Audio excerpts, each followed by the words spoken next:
You've seen the name, the one on the promotion list you just read. Not the smartest person in the room, not the top performer, definitely not the one burning the midnight oil. But there's something he has that you probably never even noticed. 5 years of never once pushing back on his boss. Why does that matter? Now scroll back 3 years, same pattern. 5 years before that, still the same. It's not luck, it's not a blind spot. It's a deliberate algorithm, and you've been looking at the wrong scorecard. Promotion has never been about past performance. It's a prophecy about what you're expected to do next. Every promotion broadcasts a simple message to everyone else. This is our future. Want what they got? This is what you need to do. But what if you missed the real message? Stay tuned and I'll show you how. If you want what he got, copy what he did. You're not reading a personnel file. You're watching a mandatory training video, and the guy in the corner office isn't the star of the show. He's the prop. On this assembly line, 3 types of people get rotated through. Each has a script. Each pays a price. Type 1, the specimen himself. You're the name on the list. You stayed inside the lines. Never overstepped, never challenged, never touched anything outside your job description. Solid performance. Clean file, pleasant demeanor. Promoted. Faster than you expected, smoother than your more talented peers. You thought it was your steadiness they valued. What they actually saw was a different data set. Predictable, manageable, low risk. Here's what they didn't put in the press release. The cost. Your promotion is a mortgage against your innovation future. IBM in the 90s was full of people like you. They got the grade bumps, but never got the jobs that actually changed anything. You thought your stability would be rewarded, but was it really worth it? The answer might shock you. The system trusts you not to break things. It does not trust you to build them.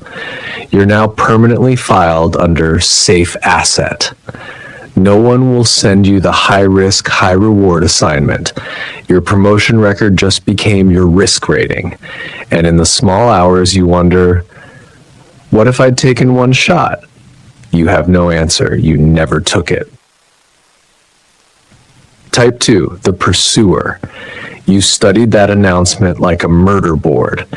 You reverse engineered his resume, which meetings he attended, which projects he picked, which phrases he used to diffuse tension. You started copying, not his competence, his footprints. You stopped raising red flags, didn't want to look negative. You stopped pushing back on impossible deadlines, might signal lack of commitment. You started translating real project status into progress is on track, because that's what the specimen wrote. The cost. You are systematically deleting every line from your resume that could be read as risk. 5 years from now, you will be indistinguishable from the specimen. You got the ticket. You paid with your own judgment. It's exhausting. You're constantly calculating, is this safe to say? Should I report this?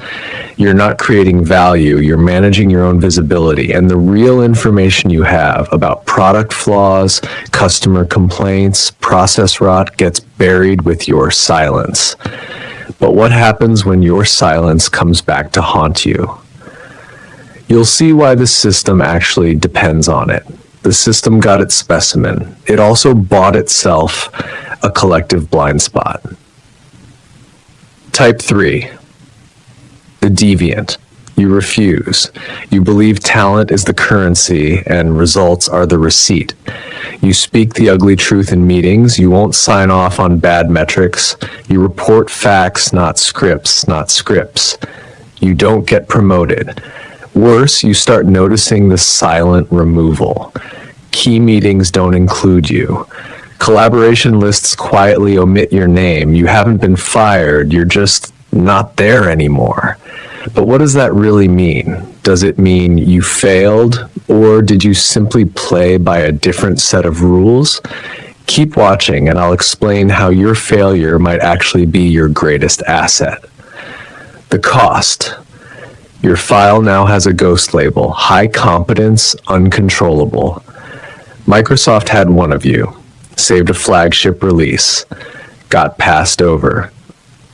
Feedback, brilliant, but does things his own way. Your uncontrollability just canceled out every win you delivered. You're not a bad person, you're just unwilling to play the specimen. The system doesn't punish you directly, it just stops inviting you. So if the specimen gets the title, the pursuer gets the anxiety, and the deviant gets the door, how do you actually read this game? Here's the model. 4 questions. Every promotion is a data point. Start treating it like one. 1. Attribution. Did they say exactly why he got promoted? Completed X, achieved Y. Clear short chain? Or demonstrate strong leadership? Fog machine? Fog teaches nothing. Clarity manufactures replicas. 2. Imitability. Can a normal human replicate his path? Or does it require a patron, a lucky break, a budget no one else has? If the specimen is unattainable, he's not a role model.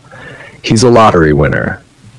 3. Visibility. Was this announced to the whole company or buried in a team email? A promotion no one sees is a promotion that never happened. 4. Cost structure. Did he get a new seat at the table or did he just take someone else's chair? Zero-sum promotions breed envy. Incremental promotions breed imitation. If the answers are clear, imitable, visible, and additive, congratulations. The system just manufactured a high-efficacy specimen. Behavior will migrate. If the answers are foggy, unattainable, silent, and zero-sum, that's not promotion. That's patronage. And it doesn't manufacture compliance. It manufactures resentment. Once you see this, your identity shifts. You're no longer an anxious candidate refreshing the HR page, hoping for a shot at that promotion. Instead, you become an assessor of the system itself. But how do you use this newfound power? Stay with me until the end, and I'll share a strategy you can implement today. You're a structural assessor of the system's own incentive engineering. This is how reward has always worked. The ancient version put a chariot axle at the north gate, say move this to the south gate, get good land. No one moves it. One guy finally does. You pay him on the spot. Next morning, the whole city believes. You don't need to preach. You need one specimen, one redemption, one visible transaction. That's the price tag. The group reads the tag and recalculates its own behavior. 2 clerks get promoted for literary skill. Half the county abandons farming to study books. No decree, no propaganda, just 2 specimens and a recalculation of ROI. This is the machine. Your job is not to envy the specimen. Your job is to read the price tag and decide if you want to pay that cost. So what do you actually do with this? If you're the specimen, accept that promotion is a lock-in, not just a reward. While you take the title, reserve a sliver of unpredictability. A dissenting opinion on a non-critical issue. A low-stakes experiment.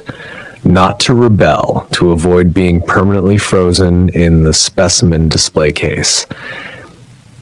If you're the pursuer, stop copying footprints, start analyzing demand. The specimen was promoted because his behavior matched what the system needed right now. Is that need structural or seasonal? If you optimize for this quarter's preference, you become obsolete next quarter's specimen. If you're the deviant, accept your asset class. You are priced for insight and independence. That premium is paid in startups, R&D labs, crisis teams. Stop expecting to be valued as a work of art on an assembly line built for standardized parts.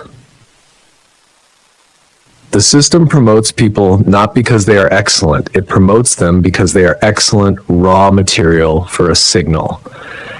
But what if you're not the specimen? What if you're the person who chooses not to play by those rules?